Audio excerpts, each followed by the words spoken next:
Hello everyone. Today's video is about two different categories of enzymes, a question about proteolytic enzymes and one about digestive enzymes.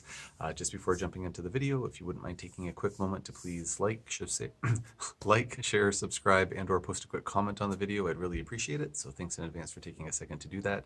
And as per usual, nothing I'm saying should be construed as medical advice. This is for informational purposes only. And if you need medical advice, please talk to your healthcare provider to get that advice. So there was a question on one of my other videos. It was called Why is there a flare from proteolytic enzymes? So basically taking these proteolytic enzymes and person had a flare, why might that have happened?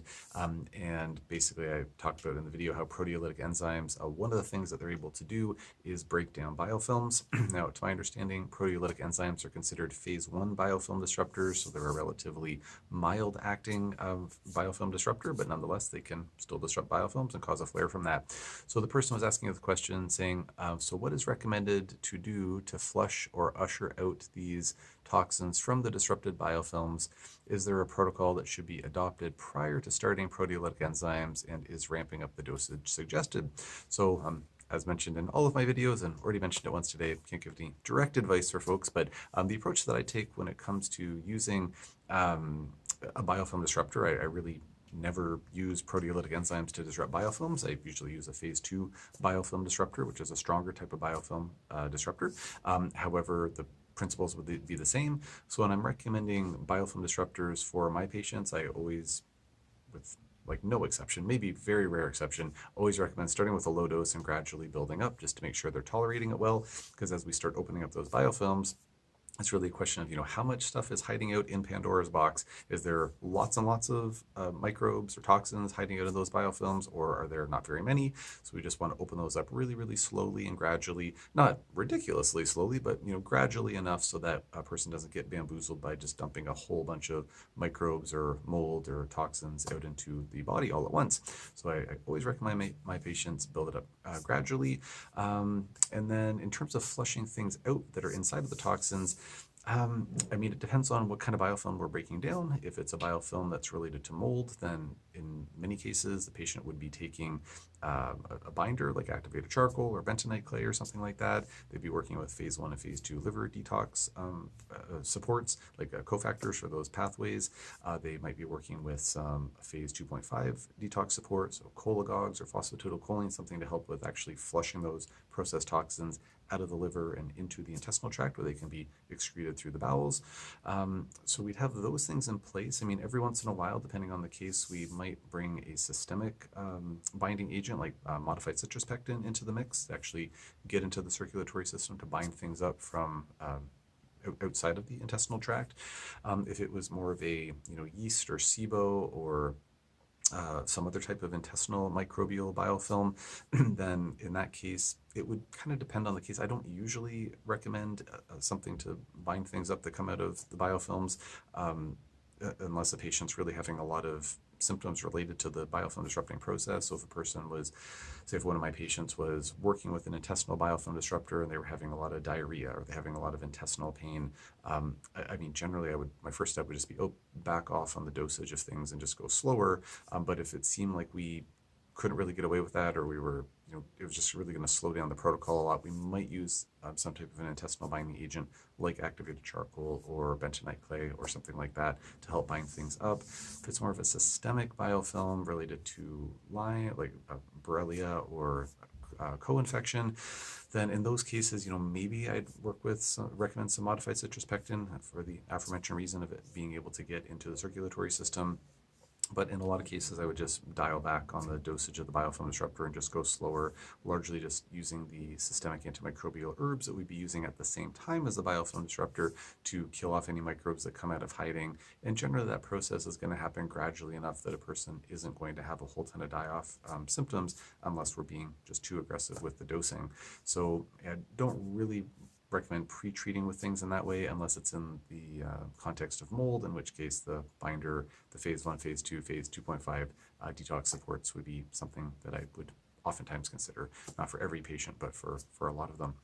So I hope that this answered your question. If you have any clarifying questions about this, or if anybody else has any questions on the topic of the proteolytic enzymes, or what to do when biofilms are being broken down, please feel free to post in the comment section below. I'll do my best to answer as soon as I can with those. The other question is about a different type of enzyme. Just going to switch my window here. So this was a video I posted 4 months ago, apparently, called Digestive Enzymes. Do they need to be enteric coated? Punchline is no, they do not. In many cases, at least, that seems that they're not needed. So this question says, thank you for this info. I'd like to understand better what you mentioned. So here are some questions. If the enzymes enter the stomach with food, won't the enzymes work more for the food by breaking it down and being broken down in the stomach rather than in the intestine? Also, wouldn't the enzymes work best when fasting, or would it get dissolved by the stomach? So I think that the first part of that question, if I'm understanding it correctly, is if you take the enzymes with food, won't it cause the food to be broken down in the stomach rather than in the intestines? And very likely yes, unless they're enteric coated enzymes, in which case they won't get released until they actually hit the small intestine. As I said in the video and then just mentioned now, clinically it doesn't really seem to matter if enzymes are enteric coated. I do have colleagues, folks who lecture on these types of topics who say, like, no, the enteric coating is really important. What I've seen in clinical practice, what I've heard from other colleagues, is that it doesn't usually seem to matter a whole lot whether they're enteric coated or not. And on paper, that doesn't really make sense because these digestive enzymes are supposed to work best in a certain set of environmental circumstances, particularly around the pH, like the acidity level of the environment in question. So a stomach should generally be fairly acidic, and those enzymes are really designed to work more in an alkaline environment, so the opposite of an acidic environment, which is what the small intestine is characterized by. Stomach is acidic, small intestine is alkaline. And we know from just chemistry lab studies that enzymes have certain ideal circumstances or parameters in which they work best. So if the temperature being a certain way, the acidity level being a certain way, there's various things that kind of come into play that dictate whether an enzyme is going to work really well or not as well, or sometimes not at all. So on paper, it does make sense that the enteric-coated formulas should work better because the enzymes are designed to work in the small intestine, and yet, nonetheless, clinically, it doesn't really seem to make much of a difference. So whether those enzymes are just so darn good that they work well in the stomach, or maybe it's that just because something applies in a chemistry bench doesn't necessarily mean that it applies in human physiology. Maybe there's other factors that are at play that are allowing those enzymes to work better. But for one reason or another, clinically, it doesn't really seem to make much of a difference. But if a person really wanted to take enteric-coated enzymes, they could. They're available, and if they find they work better, that's great. But I just haven't really seen it make much of a difference.